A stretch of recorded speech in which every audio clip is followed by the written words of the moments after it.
In this lecture, we are going to see the procedure of questionnaire development and the characteristics of a good questionnaire. So let us start with questionnaire development steps to revise what we have covered. So first thing that you need to find out what data that you require, from whom you require this data. So that is identifying the target respondents so that it becomes easy for you to see what kind of a language, what kind of a words, what kind of a pattern, what kind of a plan that you are going to go for. Unless and until you know your target respondents, you cannot go for questionnaire development, right?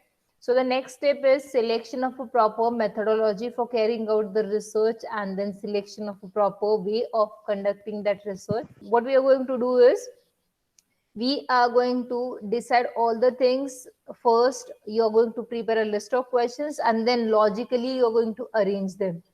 So at the beginning, the questions should be such to make the person comfortable to give information. What is your name, your profession, your age? Okay, all these questions are going to help you develop a rapport, or what we say, that will help the other person know that you want to get the information for a specific purpose.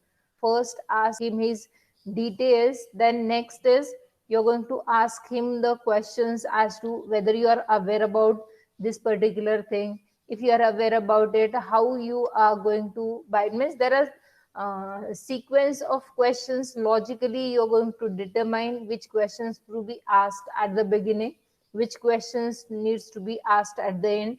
Mostly when you are deciding the questions, open-ended questions are specifically kept at the last part of the questionnaire. Mostly you'll ask closed-ended questions first. Okay, so questions needs to be simple and all that we are going to see in the next slide. So you need to work on the question contains what all details that you want. Okay, once you are clear with the questions, then you are going to arrange them logically. So sensitive questions, personal questions needs to be asked at the end of the questionnaire. If at the beginning only you are asking some sensitive or personal questions, person may feel that he is not going to give you information at all. And to avoid all this, you need to be very clear as to how the things needs to be put. Okay, so sensitive questions or personal questions will specifically kept at the end of the questionnaire. Piloting the questionnaire. Now it may happen that you have prepared a questionnaire. You think that what you are asking and what the other person is able to understand through those questionnaire, both needs to be at the same track. Otherwise what will happen, that you are saying something, you are asking something, and the other person is responding something else which he has understood. So to understand whether both the person are going to means one and the same thing, you are going to do piloting of the question. You are going to circulate questionnaires to only to check if what you are asking and they have understood the same way. If not, then you can change the questions. Piloting is like testing the questionnaires with a limited number of people. If there is any error that can be corrected before you launch or before you circulate this questionnaire to more number of people. That is what is called as a piloting of questionnaire. Next, we are going to see the types of questions. Basically, these questions may be categorized into open and closed-ended questions. We are going to see the different types of questions that are asked. When we say open-ended questions, we are giving liberty or freedom to the respondent to write what he feels like writing. So respondents can respond in his own way. You are not limiting that respondent to the given options only. So mostly when you are trying to explore something in more detail, you are going to make use of open-ended questions, or more of open-ended questions will be asked. Okay, if you limit him to the options, why he liked the product, because of quality, because of the variety, because of brand, okay, in that case that will be a closed ended questions. You are limiting the person to the given responses or given options only. But in the case of open ended questions, we are giving that person a freedom to write what he feels like writing. So you are going to ask the questions. If you like the product, describe the reasons why you liked it. So you are giving him freedom to write what he feels like writing, right? So mostly to collect the information about the views and opinions, you are going to make use of open-ended questions. There will not be any predetermined set of responses. Predetermined set of responses means for each question you think in advance as to what may be the answers, and you are giving options accordingly to the respondents. That is what is called as a predetermined set of responses.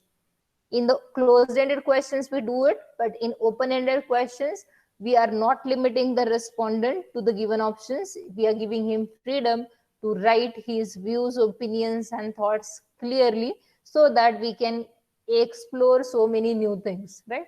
When you are limiting him to the given responses, he cannot think beyond those responses, right? So next is closed-ended questions. Closed-ended questions are going to restrict the person to given options only.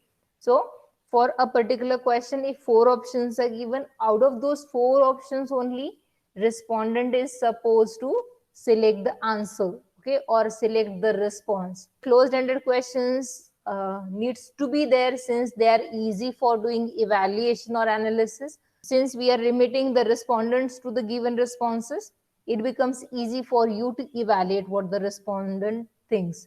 But when it comes to open-ended questions, evaluation or analysis is going to become a bit difficult, but you are going to explore so many other factors which are affecting the psychology of people.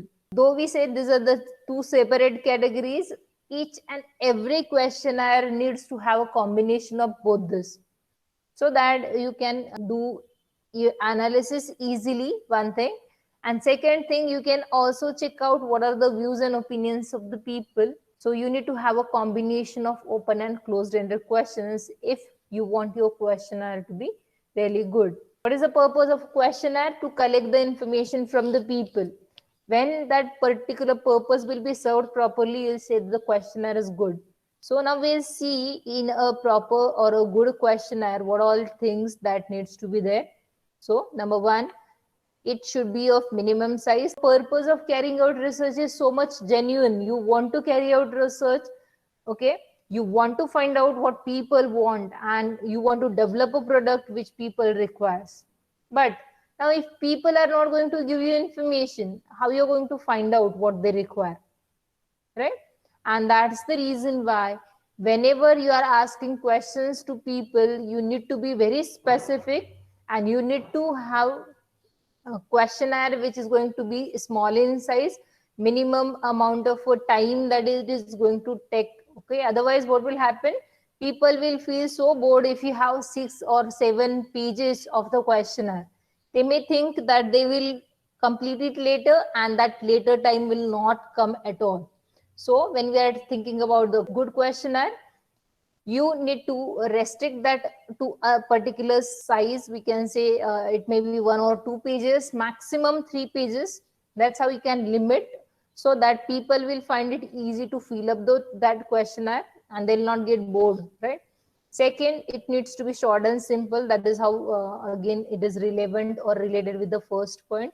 It should be of minimum size and short and simple. So logical sequence needs to be kept in mind. So whenever you are putting the questions, easy to difficult, you need to move.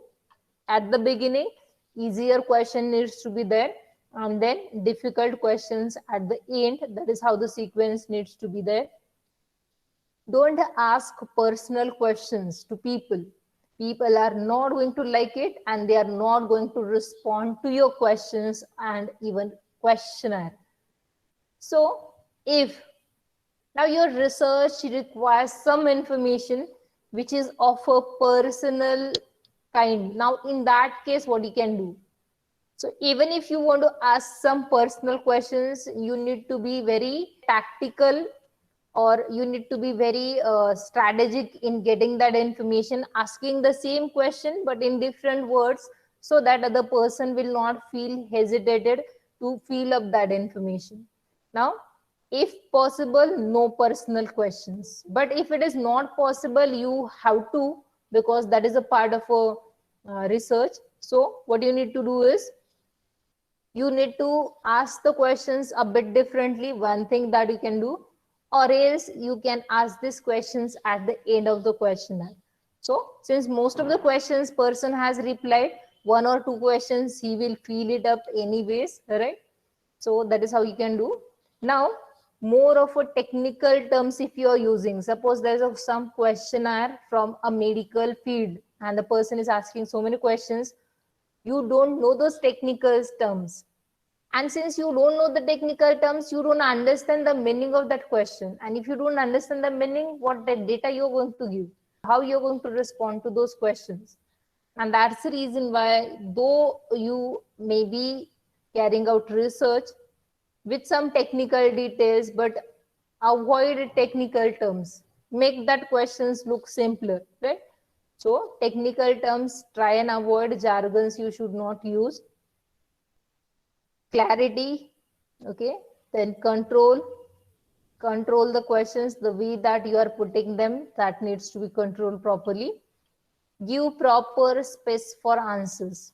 Now, if you are asking open-ended questions, I'm asking about if you are happy about the college performance or about the facilities given by college. Okay. Now I'm giving you only one line to write the answers and you feel like writing so many things, right?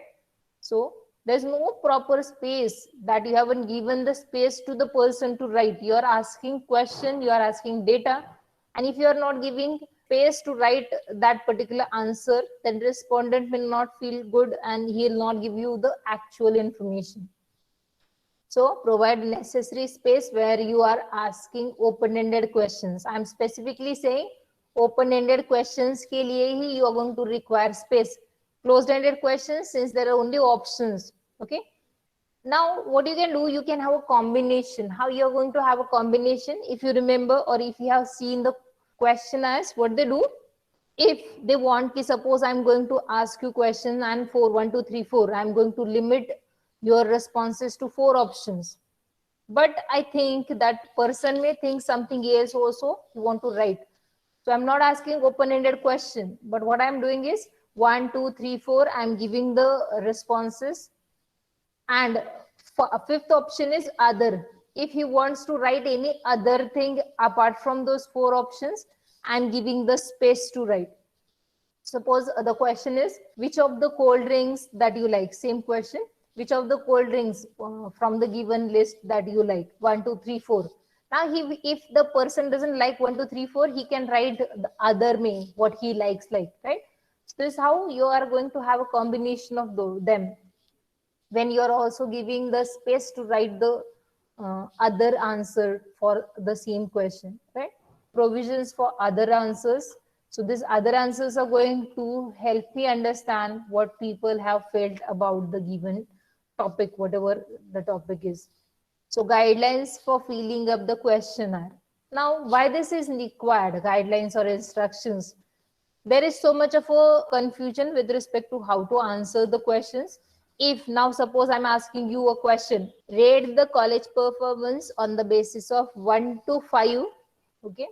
Now some of you may think 1 is the best, since we say that the first number is best, second is usse kam hai, third usse kam hai.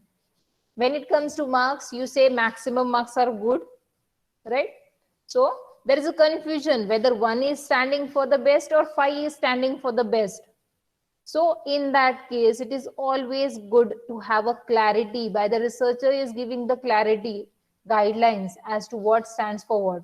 So if I say rate the college performance from 1 to 5, okay, being 1 stands for very poor and 5 stands for the excellent performance.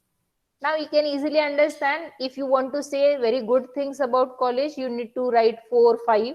If you say that the college is not that good, then 1 or 2. This is how you can understand with guidelines, right? Which particular option that you have to select. Why I have come to know that college is so good, because you have selected 5 everywhere. So it means 5 stands for excellent. So I think college is excellent. That is what you are saying. But when it comes to open-ended questions, I have come to know you are not happy since canteen is not there. You are not happy because this is not there. The other thing is not there. Okay. Now there are so many things that you are not happy about. It is going to create what we say ambiguity. Whether you are saying it is good because pehle answers mein aapne bola hai college is very good, and you are saying so many things negative about the college. Now it is not matching. So I may think since I haven't given proper guidelines, instead of one you have selected five, being आपको लगा कि five stands for poor performance. So this should not happen. For that reason, you are going to include guidelines. Now, depending on what topic you are researching on, depending on what objective that you have, you need to also include confidentiality clause. Now, what this confidentiality clause is? Now, when you are asking different questions to different people and they are giving you answers, so your questionnaire begins with the name of the person, his email ID, his mobile number, details about his income, details about his profession, or any other thing which the person thinks that you may share it with some other people.